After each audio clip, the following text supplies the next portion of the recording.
que ya no es necesario hacer tantos diagnósticos, sino tomar medidas. ¿Cuáles medidas se deberían tomar? Mira, yo creo que hay una medida fundamental que tiene que ver con el tipo de cambio.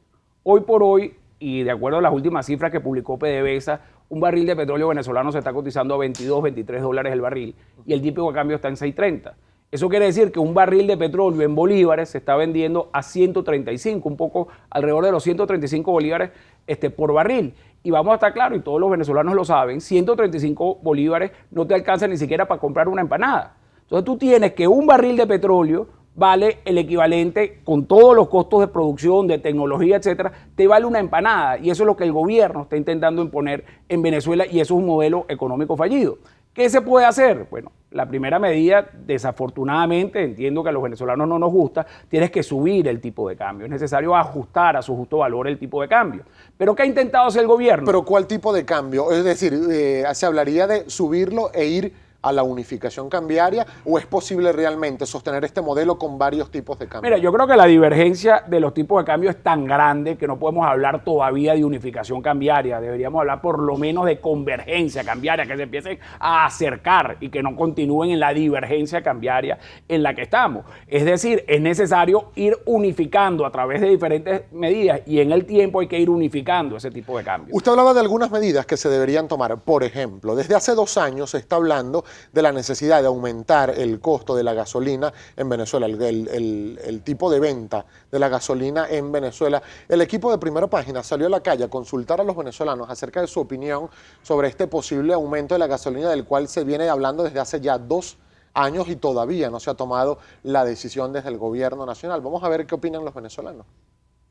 ¿Qué opina usted sobre el precio de la gasolina y el impacto de un posible aumento? Bueno, debió hacerse antes, ahora las medidas a tomar son más contradictorias, pues, porque sube más la inflación. Ahorita es bastante, habría que estudiarlo muy bien. No deberían de pensar en subir la gasolina ni en otro más impuestos, sino en cuadrar el bolívar, que quede sustentado, que uno pueda ir a Colombia y pueda ir a Estados Unidos y no tengamos problema con el bolívar, que es lo que hay en estos momentos. Que no estaría mal subirla un poco, no excesivamente como otros países, pero sí digo que la subieran, estoy de acuerdo. La gasolina es un regalo en Venezuela, debe ser aumentada lo antes posible y no seguir esperando efectos políticos porque la gente está completamente de acuerdo desde hace tiempo de que eso no puede ser lo que está pasando con el precio de la gasolina aquí en Venezuela. Mi opinión es que es una medida tardía, pero que hay que hacerla ya. Tardía, pero hay que hacerla ya, es la opinión de uno de los entrevistados. Otro decía que bueno, no veía muy conveniente el aumento de la gasolina por el impacto inflacionario que podría generar. Mira, Gabriel, uno de los entrevistados también decía que hay que estabilizar el bolívar. Y el caso de la gasolina es lo que el gobierno ha venido exportando a todo el resto de los rubros. Por una parte, y es una contradicción, el presidente Maduro ha hablado de la necesidad de incrementar el precio de la gasolina en los últimos 2 años. Constantemente en sus alocuciones sale, ahora sí vamos, ahora como que sí, etcétera. Y tenemos 2 años sin tomar la medida y por eso la necesidad de tomar medidas urgentes ya. Y lo segundo es con el mismo ejemplo del barril y la empanada. ¿Qué es lo que está haciendo el gobierno? El gobierno quiere obligar a los venezolanos a que se vendan las empanadas a 2 bolívares. Y para poder vender las empanadas a 2 bolívares es necesario que el kilo de queso, entonces hay que ponerlo en 40. Es necesario que la harina pan en 40 bolívares, ¿no? No en 40, no en 4.000 bolívares. Es necesario poner el precio de la harina pan o la harina precocida de maíz en 7 bolívares. Y es necesario regular que la empanadera que prepara las empanadas no gane más de 1 o 2 bolívares, de 1 bolívar por empanada. Entonces están intentando amarrar todos los precios a capricho. Cosa que la economía es muy rebelde y no deja amarrarse a capricho. No es posible que el kilo de queso esté en 40 bolívares porque entonces, ¿qué pasa? Es más barato importar. Y en lugar de tener los venezolanos arepas de queso blanco, bueno, tendremos arepas de queso Gouda, de queso Gruyère, de quesos importados, puesto que a 6.30 es más barato traer cualquiera de estos quesos finísimos importados que se producen en el mundo en lugar del buen sabroso queso blanco nacional. Ahora, señor Grisanti, pero cuando se analiza, por ejemplo, todo lo que tiene que ver con el modelo económico venezolano, recientemente se han dado una vez más reuniones, gobierno, sector privado, sector empresarial, algunas autoridades también, como por ejemplo el gobernador del estado Lara, Henry Falcón. Hay algunos empresarios que están participando de este Consejo Nacional de Economía que dicen tener buenas expectativas sobre el resultado que de allí pueda derivar en el cambio real de un modelo económico, sobre todo a raíz de algunas expresiones que han hecho, por ejemplo, el ministro Miguel Pérez Abad, que viene del sector empresarial. ¿Tiene usted expectativas sobre lo que pueda resultar de este Consejo Nacional de Economía? Mira, mis expectativas son bajas, puesto que hasta ahora las señales que recibo del alto gobierno son muy contradictorias. Empezando que tenemos unas contradicciones muy profundas dentro del gabinete económico. El vicepresidente de la economía no piensa igual de lo que viene comentando de Pérez Abad en cuanto a buscar liberar un poco esas amarras, siempre como el norte social. Nosotros no descartamos que tenga que tener un norte muy importante en lo social. Es necesario mantener los avances que se han logrado con el boom petrolero en el tema social. Eso es necesario mantenerlo, pero al mismo tiempo es necesario sacar de las amarras al sector productivo nacional. Es necesario que el empresario privado pueda producir. Y de nuevo, volviendo al tipo de cambio, ¿quién puede producir si es más barato importar? ¿Quién puede producir si tienes un modelo que te vende los dólares lo más barato posible? El segundo bien más barato después de la gasolina es el dólar. Y entonces eso te abre, por supuesto, la brecha para que tú importes de Colombia, para que tú crees empleo en Brasil, para que se creen inversiones en Argentina, pero no en Venezuela. La decisión de tomar, y ya vamos a pasar con los comentarios de la audiencia, que son muchos, a través de nuestra cuenta en Twitter, @primerapágina, señor Grisanti. Esta decisión tomada por el presidente Nicolás Maduro, de acuerdo a sugerencias de los empresarios, de pasar el cálculo para el sector exportador del SICAD al CIMADI, como lo solicitaron algunos empresarios. ¿Esto puede ser positivo para impactar el aparato productivo venezolano? Mira, yo creo que es una primera medida que es positiva, sí. Claramente es positiva, pero es una medida demasiado tardía. Las exportaciones no petroleras venezolanas prácticamente han desaparecido. Aquí no se está exportando mango, no se está exportando cambur, no se está exportando parchita.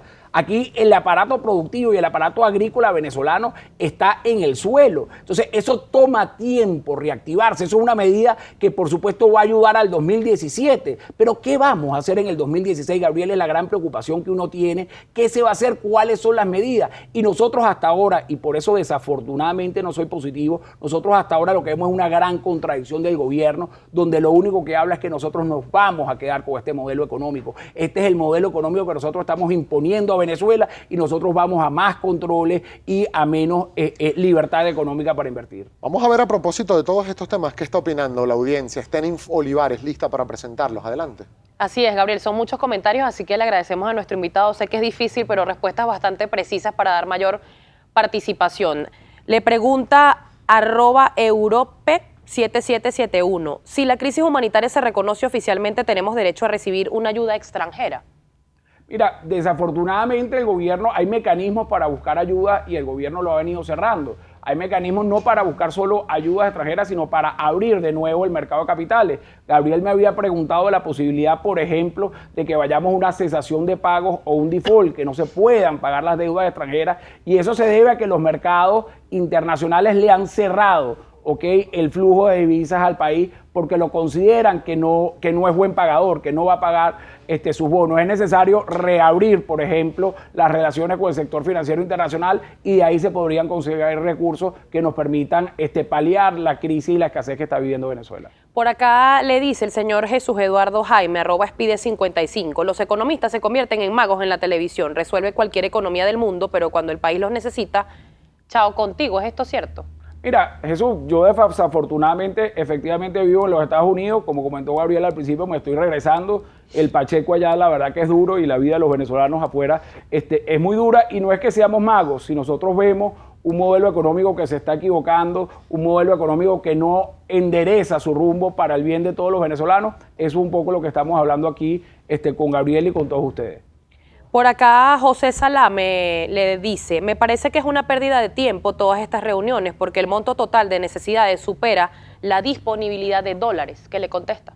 Sí, efectivamente es necesario pasar de las reuniones a la toma de decisiones. Nosotros hemos oído en los últimos 2 años al presidente de la República hablar de las necesidades de ajustar el precio de la gasolina, de las necesidades de devaluar, de que no se puede seguir con el rentismo petrolero. Estoy totalmente de acuerdo que de las reuniones y de los estudios se tiene que pasar a la acción, y es necesario que el Ejecutivo Nacional tome acciones de la manera más pronta posible. Por acá le dice Ernesto Zacarías, le pregunta, ¿usted considera que las medidas tomadas por el Ejecutivo serán efectivas a corto plazo? No tenemos tiempo. Mira, Ernesto, hasta ahora las decisiones que ha tomado el Ejecutivo han sido muy pocas. Se está hablando esto de pasar del tipo de cambio de Sencoex de 6.30 a 200 del sector exportador. Eso va a tomar mucho tiempo en que dé resultados. Es necesario tomar mayores medidas y, por cierto, medidas no solo en el ámbito económico. Es necesario abrir en el campo social, no solo a seguidores del gobierno, es necesario crear misiones de transferencias que vayan directo al bolsillo de los venezolanos y que le ayude a disminuir, digamos, la caída del poder adquisitivo que están sufriendo todos los venezolanos. El señor Jesús Vladimir le pregunta, ¿hay que modificar las leyes del Banco Central de Venezuela? Mira, desafortunadamente la ley del Banco Central recientemente aprobada va a contrasentido. El gobierno se volvió a comer la flecha con eso. En la mayoría, con la nueva ley, en la mayoría de los países de América Latina se ha buscado independencia de los bancos centrales para poder fortalecer la moneda. Voy a citar un solo ejemplo, Colombia. Colombia devaluó su moneda, incrementó el precio del dólar en un 70% y la inflación no ha llegado al 7%. Y esto es bien importante saberlo. ¿Por qué? Porque tiene un Banco Central independiente que está preocupado por mantener el peso colombiano y su principal política es esa. En el caso venezolano, el gobierno nos dice que no ha devaluado, que el tipo de cambio sigue en 6.30, pero posiblemente la inflación el año pasado superó el 200%. Ahí tiene las contradicciones de un Banco Central independiente versus un Banco Central totalmente complaciente con las políticas expansivas de gasto. Señor Grisanti, por razones de tiempo voy a compartir con usted un comentario más del señor Julio Quijada, @JulioQuijada1. Le pregunta, ¿usted sabe cuánto hay en reservas internacionales? ¿Hay menos que lo robado en Cadivi denunciado por Giordani?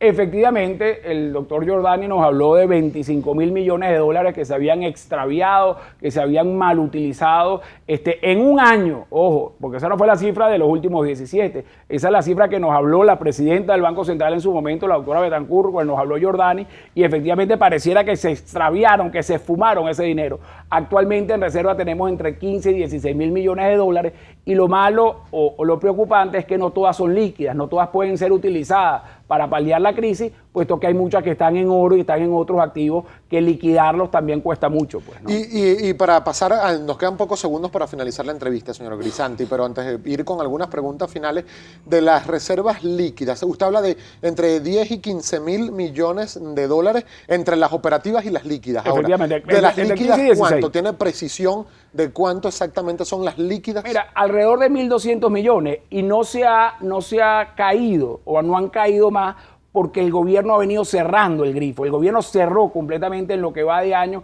el grifo de dólares, la afluencia de dólares hacia el sector productivo nacional, hacia el sector transformador de riqueza nacional, y por eso no han venido cayendo más las reservas. Yo creo que es una situación de verdad bien preocupante el tema de flujo de caja de la República, de los dólares. Y de nuevo, Gabriel, yo creo que la invitación seria, estamos en una crisis profunda, tenemos 2 años en crisis ya de caída del sector de la economía, con una altísima inflación. Es necesario que el gobierno y el Ejecutivo tome medidas ya, que no le siga teniendo miedo a las medidas que tiene que tomar para que todos los venezolanos podamos estar mejor. En solo 15 segundos, señor Grisanti, según estimaciones del Banco Mundial, ellos hablan de una posibilidad para este año 2016 de inflación superior al 500% en Venezuela, pero además una contracción del PIB de 8 puntos porcentuales. Mira, eso es una depresión. Muchos de los economistas, tanto nacionales como internacionales, estamos proyectando cifras similares.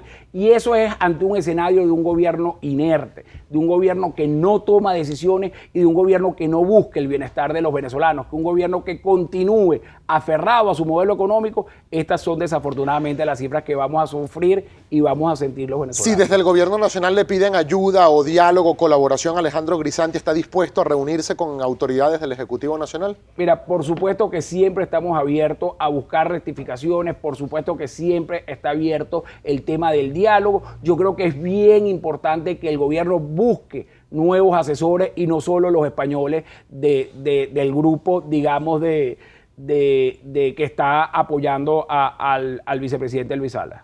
Bueno, lamentablemente el tiempo se nos agotó, señor Grisanti, pero agradecido. Muchísimas gracias y desafortunadamente ojalá que nos podamos volver a reunir con buenas noticias, con un gobierno que rectifica y que podamos ver, digamos, un futuro mejor y más próspero. Alejandro Grisanti, economista, a quien agradecemos su presencia con nosotros en Primera Página y en Globovisión.